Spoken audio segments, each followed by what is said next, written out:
Good evening and welcome to Scotland 7. My name is Ben Francis and we're going to start tonight's show off with an update on the current situation in the Middle East. So,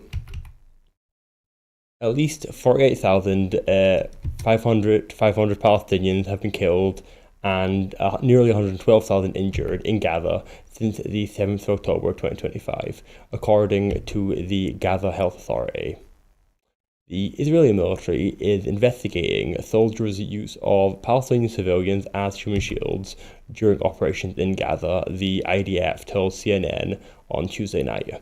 This is the first time the military has acknowledged that there is, quote, reasonable suspicion to believe soldiers force civilians to take part in military operations.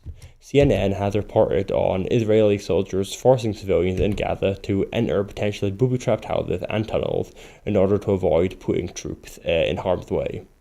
Israel's defense minister has reaffirmed the country's intention to occupy a swath of Syrian territory beyond Israel's contested northern borders for a, quote, unlimited amount of time. During a visit to the strategic Mount Hermon, the, quote, the IDF is prepared to stay in Syria for an unlimited amount of time. We will hold the security area in Hermon and make sure all the security done in southern Syria is demilitarized and clear of weapons and threats. Israel Katz said on a visit to the Peak today. Israeli police have raided leading Palestinian bookshop in East Jerusalem for a second time in a month, detaining one of its owners for several hours and seizing some of his stock. The deputy state attorney's office has warned police that they overstepped their authority with the first raid in the shop in February. Officers again arrived at the educational bookshop without a warrant on Tuesday morning, staff said. They searched stock using Google Translate, confiscated about 50 books, and arrested one of the owners, 61-year-old Imad Munan, and his brother Morad Munan, told reporters. The International Court of Justice will hold hearings next month on Israel's humanitarian obligations towards Palestinians amid claims that the Israeli government is blocking aid access to Gaza. The United Nations General Assembly approved a resolution in December requesting that the world body's top court give an advisory opinion on the matter. The hearing will open on the 28th of April at the court's seat in The Hague, it says in a statement. And now moving on to our latest update on the Ukraine war, which is obviously quite big news at the moment. Marco Rubio, the US Secretary of State, said the ball is, quote, now in Russia's court after Ukraine said it was ready to accept an immediate 30-day ceasefire. Quote, if they say no, then we will unfortunately know where the impediment to peace here is. Ukrainians are ready to stop fighting, they're ready to stop shooting, they're ready to get to the table, Marco Rubio told reporters in Saudi Arabia after negotiations between the US and Ukrainian officials in Saudi Arabia ended. An influential Russian lawmaker commenting on the proposed ceasefire agreement between Ukraine and Russia said on Wednesday that any deal would be on Moscow's terms, not Washington's. Quote, Russia is advancing and therefore it will be difficult with Russia, said Konstantin Kozachev, chair of the International Affairs Committee of the Federal Council of the Upper House of Russia's Parliament. The US would, quote, immediately lift pause on intelligence sharing and resume security assistance to Ukraine, said US National Security Advisor Mike Waltz. Quote, we've gone from if the war is going to end to how the war is going to end, Waltz told reporters alongside Rubio. Waltz, who said he would speak in the coming days with his Russian counterpart. He added, the Ukrainian delegation today made something very clear, that they share President Trump's vision for peace. Washington also received plans for a controversial minerals deal that could give the United States a 50% stake in all revenues from the sale of Ukraine's mineral wealth.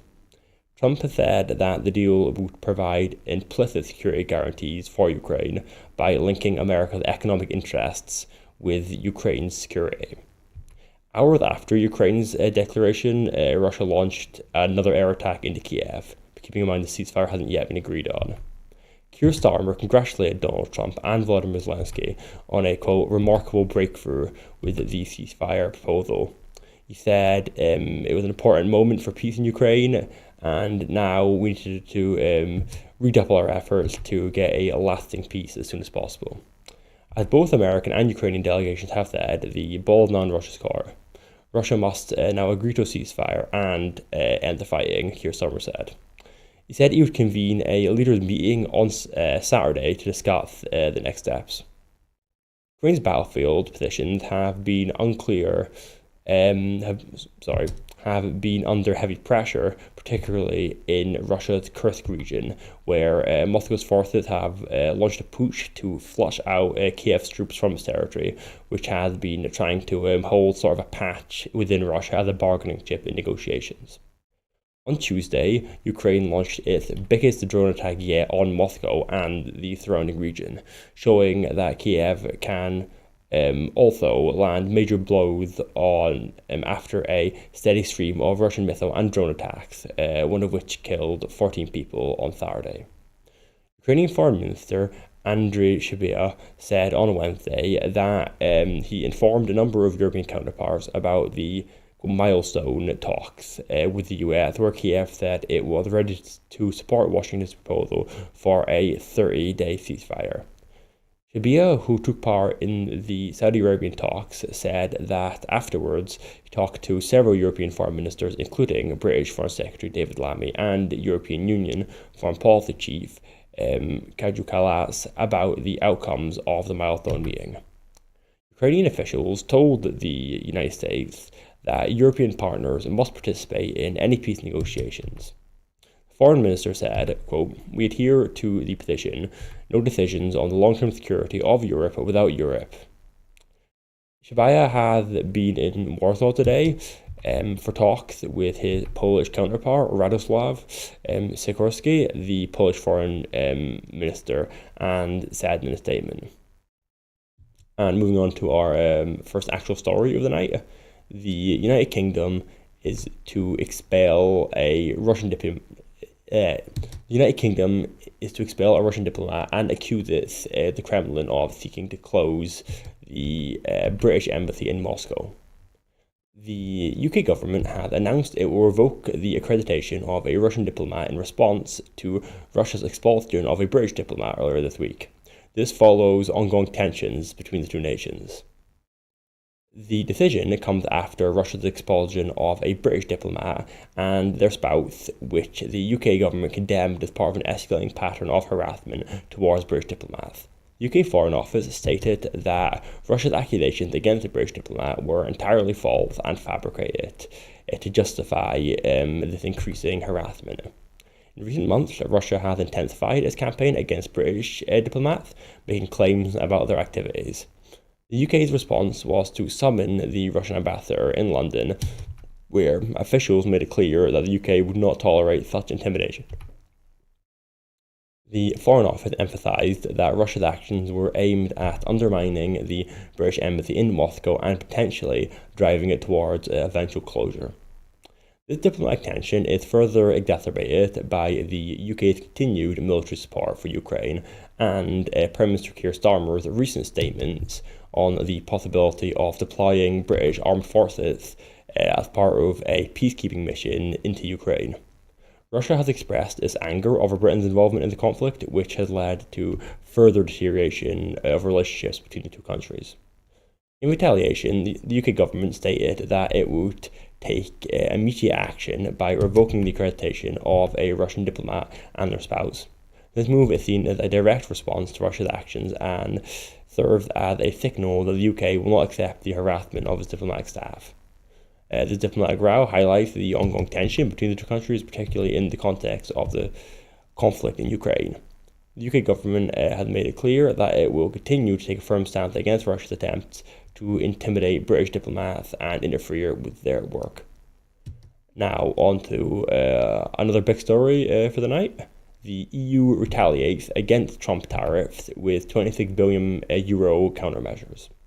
The European Union has announced it will impose countermeasures on up to 26 billion euros worth of US goods in response to tariffs introduced by the United States on steel and aluminium imports, escalating a global trade conflict. In a move to retaliate against Donald Trump's decision to impose a 25% tariff on global imports of steel and aluminium, Ursula von der Leyen, President of the European Commission, describes the levies as unjustified trade restrictions. The tariffs came into effect at 4 a.m. GMT on Wednesday, promoting the EU to respond with its own countermeasures, which are set to take effect from the 1st of April.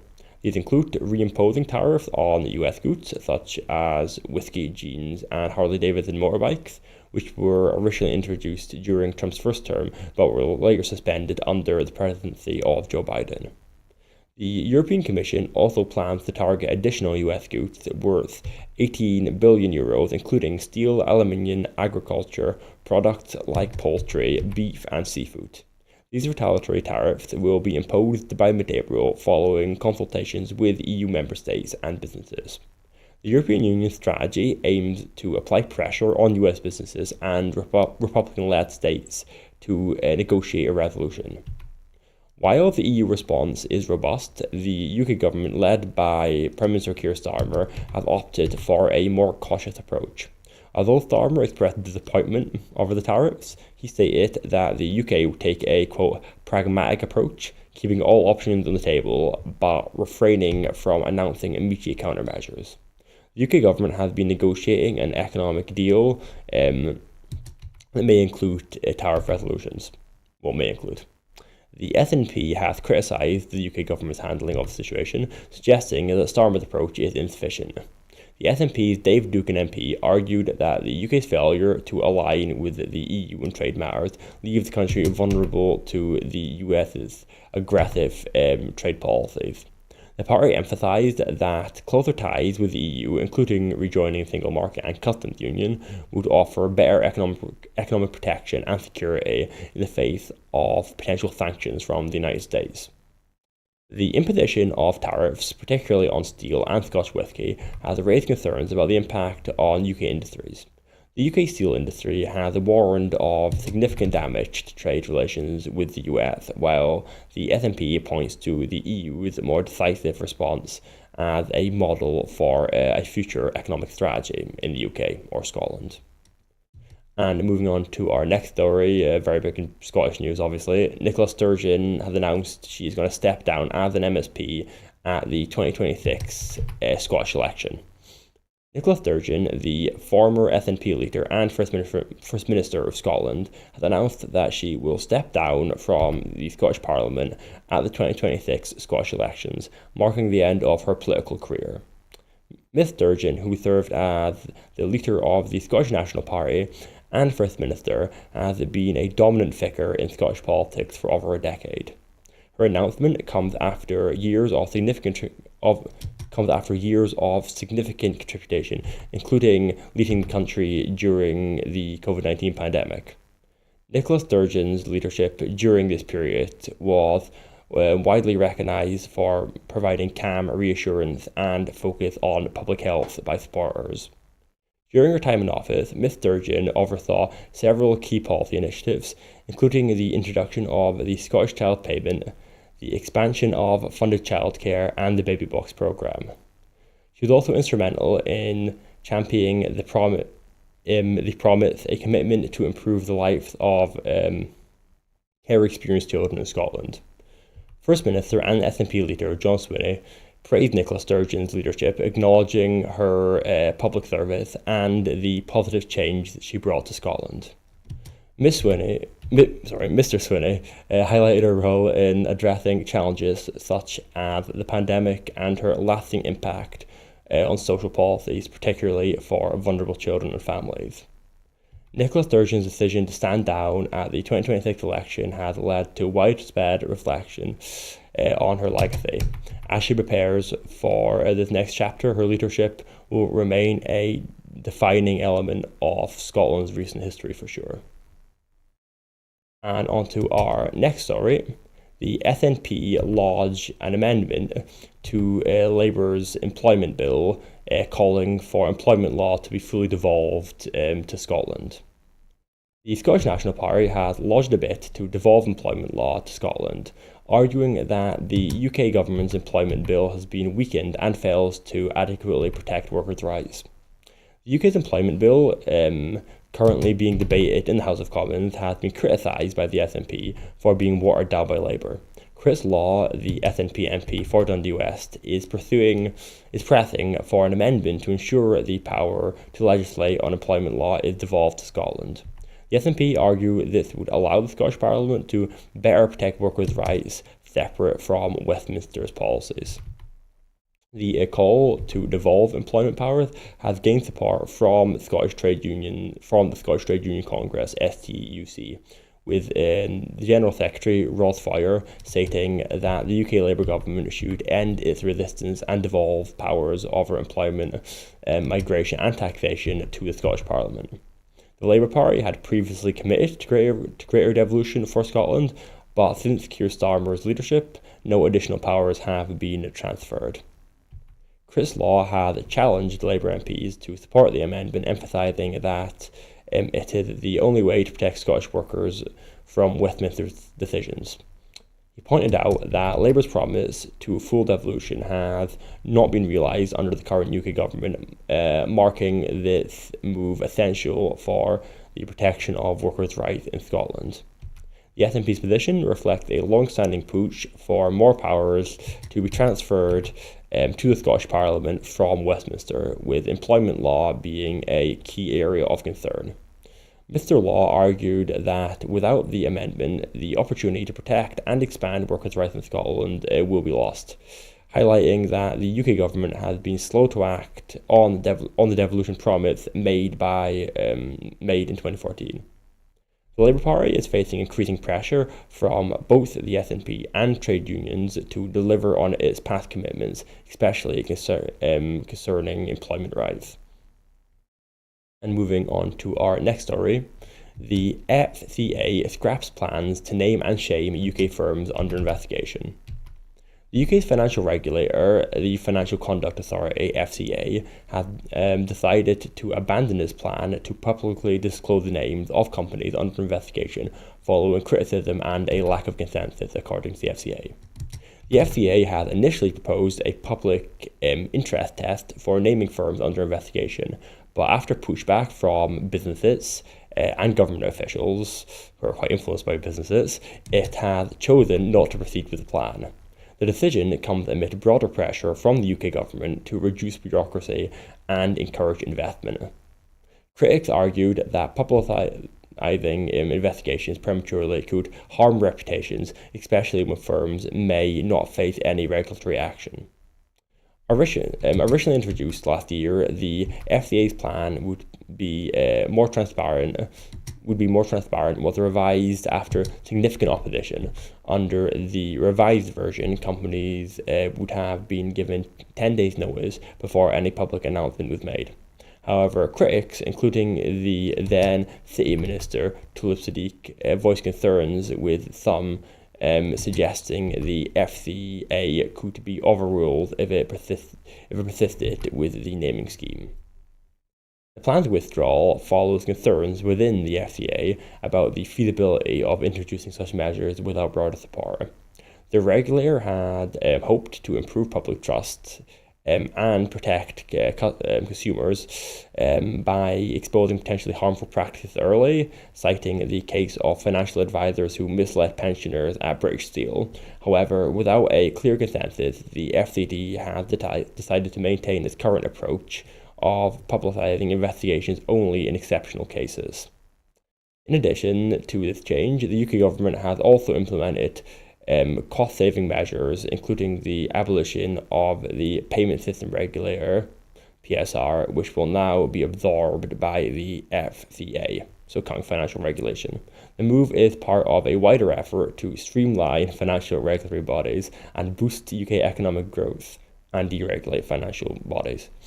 Meanwhile, the FCA has dropped plans to introduce new rules on diversity and inclusion, instead opting to align its practices with upcoming government workers' rights legislation. Despite today's decision, the regulator says it remains committed to investigating non-financial misconduct to ensure market integrity. And on to our next story on Greenland. Democrat Party wins surprising verdict in Greenland elections today after threats, or in the context, I guess, of threats made by Donald Trump to take over Greenland. Greenland's parliamentary election has resulted in a significant shift in its political landscape, with the centre-right Democrat Party emerging as the largest party, defeating the ruling Inuit Atquisite, I can't pronounce that, party, and making strides towards independence from Denmark. In the election held on Tuesday, the Democrats more than tripled their seats, securing 10, while Nalaqua, which supports faster independence, doubled its seats to become the second largest party. The Democrats, traditionally social liberals, favour a more gradual approach to independence, in contrast to the Nalaqua's push for quicker action. The outcome was a surprise, as the Democrats had not been seen as the leading party before the vote. The shift in power came amid heightened geopolitical tensions, largely created by the US President Donald Trump's remarks about acquiring Greenland. The IA, previously the largest party, lost nearly half of its seats, reducing its representation from 12 to 7, with no party securing majority. Coalition talks will follow to determine the next government in Greenland. The election results have already sparked discussion about Greenland's future, particularly in terms of its relationship with Denmark and its path to independence from Denmark. A large majority of Greenland's 57,000 residents support independence from Denmark, a movement that has gained momentum following a series of scandals involving Denmark's treatment of Greenlanders. Although Denmark continues to oversee Greenland's foreign and security policies, the Danish government has expressed a willingness to work with the new leadership in Greenland. Despite international attention, the election was largely driven by domestic issues such as business, fisheries, and healthcare. Greenland's future remains uncertain, with both the Democrats and Nalaqua advocating for a different approach to independence.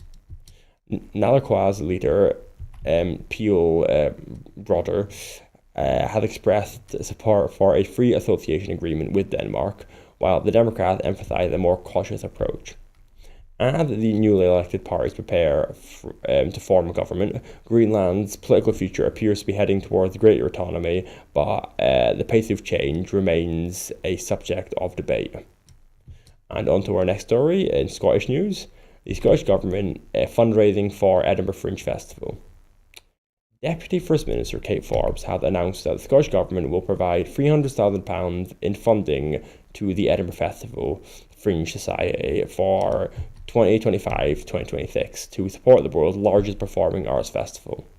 The funding will focus on two key areas: enhancing the Society's data and digital infrastructure to improve accessibility for artists, audiences, and venues, and exploring ways to help Scottish artists capitalise on international opportunities.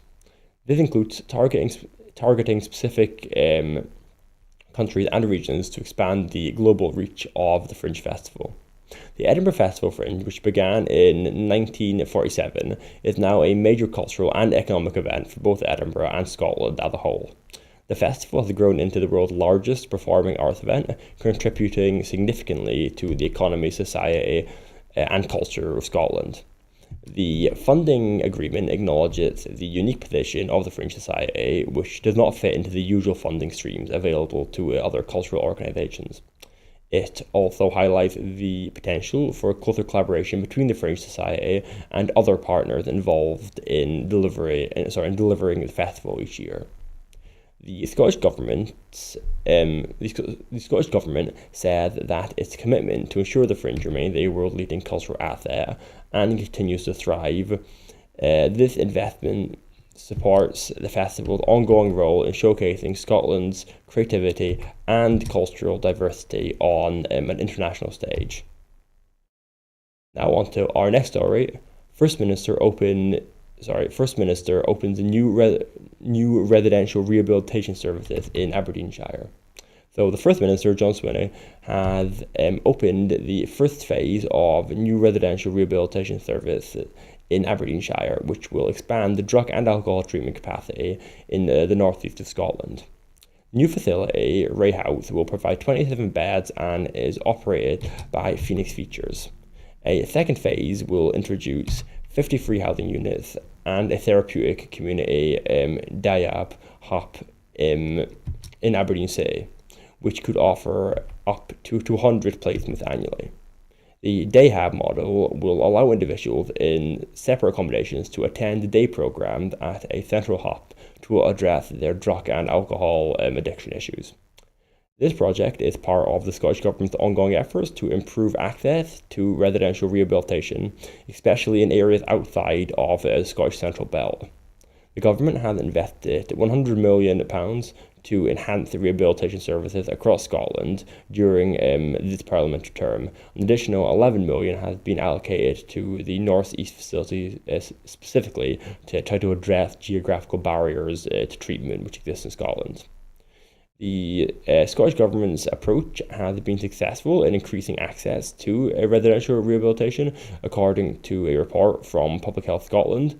The goal of providing 1,000 publicly funded rehabilitation placements per year by March 2026 is on track. Recent figures suggest a reduction in drug-related deaths with an 11% decrease in 2024, though the numbers remain high, indicating that much more investment is still needed. The Scottish Government is committed to tackling the drug crisis through its national mission, with record funding allocated to alcohol and drug services. The 2025-26 budget includes an additional £2.5 million, bringing the total funding to £160 million, including health board contributions. Audit Scotland's September 2024 report highlights the doubling of investment in drug and alcohol services since 2014-2015, with funding increasing from £70 million to £156 million in 2024-25. This forms part of a £250 million commitment over the course of the current Parliament. Now on to our next story, also Scottish story. The Scottish Government becomes, and I think it may be our last story, unless we're one after. The Scottish Government becomes the first UK nation to commit to the Young Carers Covenant. Marie Todd, Minister for Social Care, has welcomed the launch of the Young Carers Covenant in Scotland, a UK-wide initiative designed to support young carers and young adult carers. The Covenant outlines 10 key outcomes identified by young carers to improve their lives, including ensuring that they have time for themselves, can thrive in education, and access successful employment or training opportunities as part of the initiative. The Scottish Government has committed to implementing the Covenant, becoming the first nation in the UK to do so. This commitment aligns with the Scottish Government's National Carer Strategy, which already includes measures such as the Young Young Carer Package, the Scottish Young Care Festival, and the Young Carer Grant. The Covenant was launched on Young Carers Action Day, a day that highlights the challenges faced by young carers, with 27,000 young carers in Scotland. The Scottish Government aims to provide additional support to improve their well-being and opportunities. The Minister emphasised that these actions complemented the existing work underway to provide young carers with breaks and other services. The UK Government's broader Young Carers Covenant also reflects these aims, with a commitment to enhancing support across the UK. However, Scotland's early adoption of the Covenant marks a significant step forward towards the recognition and support of young carers. This initiative comes amid growing calls for increased attention to the economic and social challenges faced by carers, with a particular focus on the support needed to help them balance caring with education and employment. That was the last story. And that's all I've got time for this evening on Scotland 7. But just before I wrap the show up, I just want to remind you that at Broadcasting Scotland, we depend on the generosity of our supporters. So to everybody who has made a donation or signed up to make a regular monthly payment, thanks very much. We were £16,000 short of our funding requirements last year in 2024, which has left us short of the money we need to pay our bills. That we face costs of over £4,000 every month, but only receive donations of around £2,500. We've raised over £7,000 this year, so by far this year so far, but we still urgently need to raise an additional around £5,000 to pay our bills now. Our programs will always be free to view. However, if you can afford just £5 a month, please consider becoming a Broadcasting Scotland supporter, and please donate wherever you can. Thank you, and I'll see you later.